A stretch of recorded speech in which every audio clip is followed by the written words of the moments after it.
In this presentation, we will be talking about Marcus Garvey and his Back to Africa movement in the 1920s. Born on August 17, 1887, Marcus Mosiah Garvey was the leader of the largest organized mass movement in Black history and was regarded as the Negro Moses.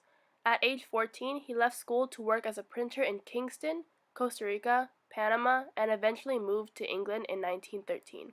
There, he worked on the staff of the African Times and Orient Review. After moving back to Jamaica in 1914, World War I broke out. He then began to preach about accommodating to colonial rule. He was influenced by Booker T. Washington's acceptance of black discrimination, but took it a step further with his establishment of his Back to Africa movement.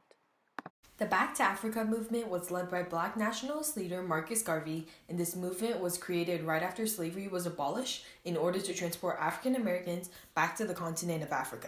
Nationalism was one of the major influences in that it convinced freed slaves to govern themselves in a continent where they wouldn't encounter severe oppression. One of the major parts of this movement was the American Colonization Society, which was a group of whites that assisted free blacks into migrating to Liberia. The society was founded by clergymen who believed that these free blacks would have a higher quality of life in Africa. The society was not commonly favored, but the members continued to transport them despite the potential harm they could foresee for doing so. Then came the Jim Crow era. Afterwards, Marcus Garvey led his movement back to Africa because he knew that the white and blacks could never live peacefully. In his ideal image, he pictured Africans to be self-governed and promoted Pan-Africanism, a movement that instilled nationalism into the people. His ideals, however, were not supported and therefore received a lot of hatred and oppression from society.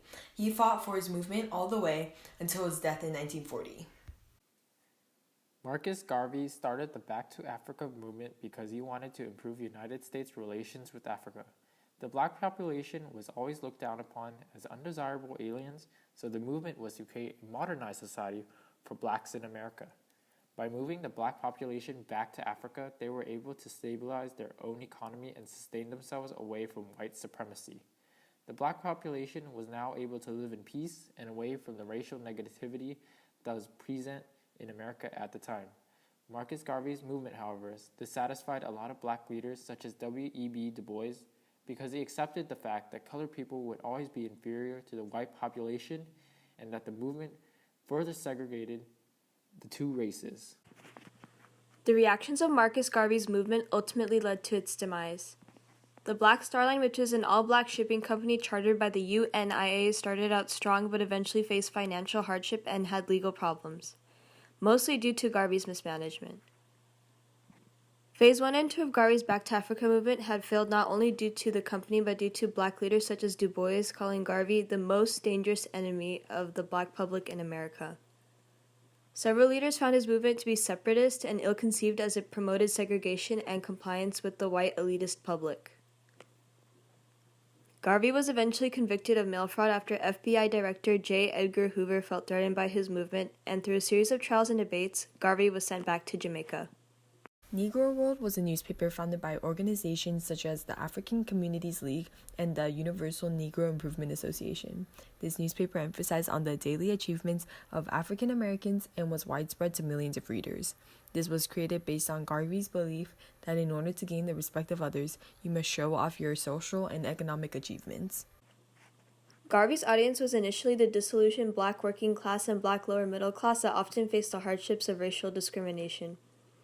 He had gotten several supporters from this audience as well as white segregationists who were for remaining elitist. Garvey's movement was also a social construct for black leaders to critique, as several disagreed with his messages and end goals.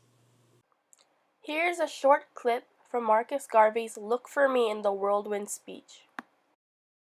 Under Napoleon did it. Germany under Prince von Bismarck did it. England under America under George Washington did it. Africa with 400 million black people can do it. If you cannot do it, if you are not prepared to do it, then you will die. You race of cowards, you race of imbeciles, you race of good for nothing.